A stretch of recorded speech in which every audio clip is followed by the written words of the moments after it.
జగత్తు యొక్క ఈ మూల స్థానం ఏది? జగత్తంటే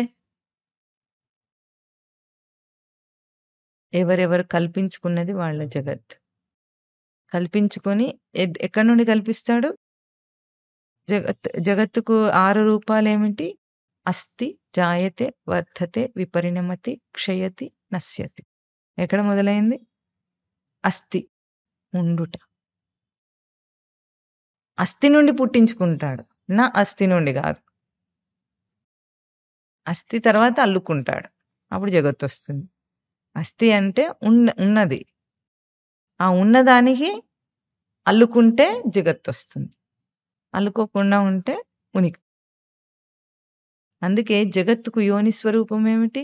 కృష్ణం కమలపత్రాక్షం పుణ్యశ్రవణ కీర్తనం వాసుదేవం జగత్యోని. వాసుదేవ తత్వం తర్వాత జగత్యోని తత్వం వస్తుంది. వాసుదేవం అంటే అంతటా వసించి ఉన్నది.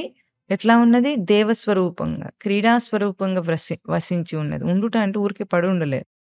ప్రవర్తనకు ప్రయోజన రూపంలో ఉంది ఇప్పుడు ఇక్కడ. ఇదేమిటి? ఒక ప్రవర్తనకు ప్రయోజనం. అవునా? ఇదేమిటి? ఒక ప్రవర్తనకు ప్రయోజనం. ప్రతిదీ ప్రవర్తనకు ప్రయోజనం. దేని యొక్క ప్రవర్తన అంటే ఒకడిని కొట్టడానికి కర్ర ఉండటం గాదు. ప్రవర్తన అంటే ఉనికి యొక్క ప్రవర్తనకు ప్రయోజన రూపం. సకల సృష్టి అట్లాగే ఉంది. ఇది వాసుదేవ తత్వం. అంటే అంతటా వ్యాప్తి చెంది ఉందది. ఎట్లా? మనిషి, ప్రాణి, జీవి ఎవరు ఉన్నారనుకుంటున్నాడో వాడెక్కడ ఏం చేసినా సరే ఉనికే కదులుతుంది. ఉనికే కలుగుతుంది. ఉనికే మెదులుతుంది. ఉనికే పలుకుతుంది. ఇది కృష్ణ శబ్దము వ్యాపించిన లక్షణం.